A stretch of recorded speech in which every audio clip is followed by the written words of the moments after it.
Hi friends, welcome to Sanjana vlogs.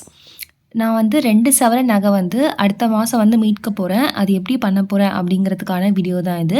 உங்கள் நகை எதனா பேங்க்கில் வச்சுருக்கீங்க, எப்படி மீட்கிறதுன்னு தெரியல அப்படின்னா மறக்காமல் இந்த வீடியோவை ஃபுல்லாக பாருங்கள். நான் வந்து இது செப்டம்பர் மாதம் வச்சுருந்தேன். 2ஆ வந்து பிரித்து வச்சுருந்தேன். அதனால இது வந்து சின்ன அமௌண்ட்டு, மற்ற எல்லாமே பெரிய அமௌண்ட்டுங்களாக இருக்குது. அதனால இதை முதல்ல எடுத்துடலாம் அப்படின்னு சொல்லிட்டு இந்த வீடியோக்கு ஒரு லைக் போட்டு சேனலை சப்ஸ்கிரைப் பண்ணி வச்சுக்கோங்க. வாங்க வீடியோக்குள்ளே போகலாம்.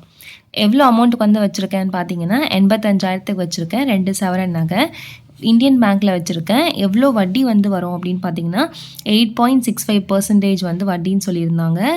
1 கிராமுக்கு எவ்வளோ கொடுக்குறாங்கன்னா 6,200 கொடுக்குறாங்க. ஓகேங்களா. இப்போது நான் வந்து எப்படி வந்து வட்டி கணக்கு பண்ணுவேன்னா, வட்டி வந்து ரூ. 620 தான் வரும். வருஷத்துக்குன்னு நீங்க போடுவீங்க. இந்த அமௌண்ட் இது 2த்தையும் வந்து நீங்க மல்டிப்ளை பண்ணுவீங்க. ஓகேங்களா.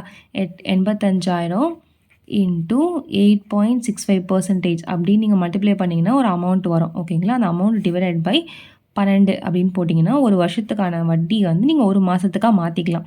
அப்படி மாற்றும்போது எனக்கு ரூ. 620 வந்தது. ஆனால் நான் எப்படி வந்து கட்டுவேன் அப்படின்னு பார்த்தீங்கன்னா, இது ஒரு டிப் நம்பர் 1 நோட் பண்ணிக்கோங்க. 85,000 இருக்குன்னா, அதுக்கு வட்டி இப்படி வருதுன்னா, நீங்கள் இப்படி வந்து கணக்கு பண்ணாமல், இந்த 85,000 இருக்கா? ஓகேங்களா. இதுக்கு வட்டி வந்து இப்போ ரூ. 1,00,000 அப்படின்னா ரூ. 1,000. ரூ. 1,00,000 அப்படின்னா நான் ஆல்ரெடி வந்து ஷார்ட்ஸ்லேயும் போட்டிருக்கேன். ரூ. 1,00,000னா வந்து ரூ. 1,000 வந்து வட்டி கட்டுங்க. ஓகேங்களா. அப்போது நான் வந்து வச்சுருக்கிறது ரூ. 85,000 அப்படிங்கும்போது நான் எவ்வளோ வட்டி கட்டணும்? ரூ. 850 கட்டணுமா? நான் வந்து இந்த மாதிரி தான் வந்து கணக்கு பண்ணி வட்டி கட்டுவேன். ஏன்னா அப்போ தான் வந்து வட்டி கம்மியாகவே இருந்தாலும் அசல்லையும் கொஞ்சம் கொஞ்சமாக வந்து நம்ம அடைக்க முடியும். அதனால தான். ஸோ நான் வந்து ரூ. 850 அப்படி தான் வந்து வட்டி நினச்சிப்பேன். அப்படி தான் வந்து கட்டுவேன். ஓகேங்களா. அப்போ அப்படி வந்து நான் வந்து செப்டம்பர் மாதம் வச்சேன். அப்போ 2 மாதம் வந்து வட்டி கட்டியிருக்கேன். எவ்வளோ கட்டியிருக்கேன்னு பார்த்தீங்கன்னா ரூ. 850 கட்டியிருக்கேன். ஓகேங்களா. செப்டம்பர் மாதம் ரூ. 850 கட்டியிருக்கேன். அக்டோபர் மாதம் ரூ. 850 கட்டியிருக்கேன். சரிங்களா.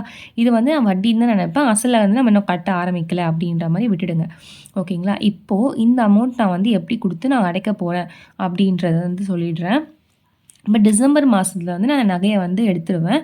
எப்படின்னு பார்த்தீங்கன்னா, எனக்கு வந்து 1 மாதம் சம்பளம் வரல. அதாவது செப்டம்பர் மாதம் நான் வேலை செஞ்சதுக்கான சம்பளம் வந்து பாக்கி இருக்குது. நீங்கள் வந்து நினைப்பீங்க, நீங்கள் வந்து சொன்னீங்க ஐடியில் வேலை செய்கிறீங்க அப்படின்னு சொன்னீங்க. உங்களுக்கு எப்படி வந்து சம்பளம் பாக்கி இருக்குது அப்படின்னு நினைக்கலாம். நான் வந்து பெரிய கம்பெனியில் வேலை செய்யலைங்க. நான் செய்கிறது வந்து ரொம்ப சின்ன கம்பெனி. சின்ன கம்பெனினா வந்து ஒரு மொத்தமே வந்து ஒரு 20 பேர் தான் வந்து இருப்பாங்க. ஆனால் அந்த 20 பேரும் வந்து அந்த கம்பெனியில் வேலை செய்யலை. அந்த கம்பெனிக்காக வேறு கம்பெனியில் போய் கிளைண்ட்டுன்னு சொல்லுவாங்க அவங்கள. ஓகேங்களா. கிளைண்ட் கம்பெனி வந்து வேறையாக இருக்கும். நாங்கள் வேலை செய்கிற கம்பெனி வந்து அதாவது சேல்ரி கொடுக்குற கம்பெனி வந்து வேறு. ஓகேங்களா. சேல்ரி கொடுக்குற கம்பெனி வந்து வேறு, கிளைண்ட் கம்பெனி வந்து வேறு. அப்படி இருக்கும்போது அவங்க வந்து எனக்கு செப்டம்பர் மாதம் சம்பளம் வந்து கொடுக்கல. அது வந்து எனக்கு நிறுத்தி வச்சுருக்காங்க. டிசம்பர் மாதம் 10ஆம் தேதிக்குள்ளே வந்துடும் அப்படின்னு சொல்லியிருக்காங்க. ஸோ அதனால் செப்டம்பர் மாதம் சம்பளத்தை நான் வந்து இது கட்டிடலாம் அப்படின்னு இருக்கேன். அதில் வந்து எவ்வளோ அப்படின்னு பார்த்தீங்கன்னா 28,000. ஓகேங்களா. டிசம்பர் 10 வந்து எனக்கு 10க்குள்ளே கொடுத்துருவாங்க. 28,000 மொத்தம் எனக்கு வந்து பார்த்தீங்கன்னா 85,000 அசல். அதில் வந்து 28,000 கட்டிட்டேன்னா மிச்சம் வந்து 57,000 இருக்கும். இந்த 57,000 எப்படி கட்ட போகிறேன், டிசம்பர் மாதமே எப்படி கட்ட போகிறேன் அப்படிங்கிறத சொல்கிறேன் பாருங்கள். என்னோட பிஎஃப் அக்கௌண்ட்டில் வந்து மாதமானால் வந்து ரூ. 1,200. முதல்ல வந்து பார்த்திங்கன்னா ரூ. 950 வந்து போட்டுட்டு இருந்தாங்க பிஎஃப் அமௌண்ட்டு. இப்போ வந்து ரூ. 1,250 என்னமோ வந்து போட்டுட்ருக்காங்க.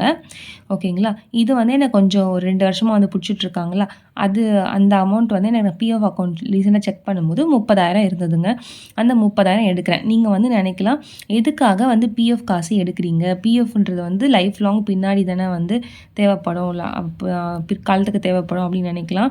ஆனால் ஒன்று எனக்கு என்னென்னா சேவிங்ஸ் வந்து இருக்கணும், எதனா ஒரு சைடில் வந்து இருக்கணும். ஆனால் இப்போதைக்கு இந்த 30,000ன்றது பெருசாக வந்து இம்பேக்ட் ஆகாது எனக்கு. இதுக்கு வந்து அவங்க வட்டி போட்டாலுமே, பிஎஃப்பில் வந்து வட்டி போட்டாலுமே எனக்கு வந்து பெருசாக வந்து அமௌண்ட் வரப்போகிறதில்ல. அந்தளவுக்கு பெரிய அமௌண்ட்டும் பிஎஃப் காசு கிடையாது. கரெக்டுங்களா. வெறும் 30,000 தானே இருக்குது. அதில் வந்து நான் இது கட்டிட்டேன்னா எனக்கு வந்து கொஞ்சம் நகையாவது சீக்கிரமாக வரும். எனக்கு நான் நகையெல்லாம் மீட்டுட்டக்கப்புறம் எனக்கு காசு இருக்கும் போது நான் வந்து பிஎஃப் அக்கௌண்ட்டில் நம்ம காசு போட்டு வச்சுக்கலாம். ஓகேங்களா. அது எத்தனை பேருக்கு தெரியும்னு தெரியல. நம்ம வந்து கடன்லாம் வந்து எல்லாமே முடிஞ்சதுக்கப்புறமா கடனை அடைச்சிட்டு பிஎஃப் அக்கௌண்ட்டில் வந்து நம்மளோட பிஎஃப் அக்கௌண்ட்லேயே நம்ம மாதமான ஒரு தொகையை வந்து போட்டு வச்சுக்கலாம். ஓகேங்களா? ஸோ, அதனால அந்த பிஎஃப் அக்கவுண்ட்ல இருக்க 30,000 அதையும் வந்து நான் எடுத்துறலாம் அப்படின்னு இருக்கேன். அப்ப அத எடுத்துட்டேன்னு பார்த்தீங்கன்னா, மிச்சம் வந்து 27,000 நான் வந்து குடுக்குற மாரி இருக்கும். நான் வந்து பார்த்தீங்கன்னா, மியூச்சுவல் ஃபண்ட்ல வந்து காசு முதல்ல நான் போட்டு வச்சுட்டுருந்தேன். அப்ப வந்து கடன்லாம் கொஞ்சம் இல்லாம இருந்தது. மாசம் வந்து பார்த்தீங்கன்னா, ஒரு 5,000மோ என்னமோ நான் வந்து போட்டுட்டுருந்தேன். ஓகேங்களா? அந்த 5,000 போட்டுட்டுருந்தேன். ரொம்ப மாசம்லாம் கூட போடலங்க. இது வந்து ஒரு 5 மாசம் போட்டிருப்பேன். 4 மாசம், 5 மாசம் போட்டிருப்பேன். ஸோ 5 மாசம்னு பார்த்தீங்கன்னா வந்து 25,000 வருமா? அந்த 25,000 வந்து பிஎஃப் காசு வந்து இருக்குது. ஆனா நான் வந்து என்னால மியூச்சுவல் ஃபண்ட்ல இருக்குது. அத என்னால இப்போதைக்கு எடுக்க முடியல. ஏன்னா வந்து நெகட்டிவ்ல காமிச்சிட்டுருக்கு. ஸோ இன்னும் ஒரு 10 நாள் அந்த வெயிட் பண்ணி பார்த்தோம்னா, கண்டிப்பா வந்து பாசிட்டிவ்ல காட்டும். எனக்கு நெகட்டிவ்ல காட்டுது அப்படின்னா என்ன அர்த்தம்னா, நான் வந்து கட்டினது 25,000 ஆனா அதோட மதிப்பு வந்து இப்போதைக்கு வந்து 24,000 4,900 அந்த மாரி. இப்படி தான் வந்து காட்டுது. அதாவது நம்ம கட்டின காச விட ரூ. 1000 வந்து கம்மியா இருக்குது. அதனால அது வந்து 25,000 நான் கட்டின காசே வந்தாலும் போதும் அப்படிங்கிற மாரி மாறிட்டேன். ஏன்னா வந்து ஒரு பக்கம் வட்டி ஏறிட்டே போறதுனால, இன்னொரு பக்கம் வந்து எனக்கு இதில பெருசா லாபம் வந்தாலுமே எனக்கு அது பெருசு கிடையாது.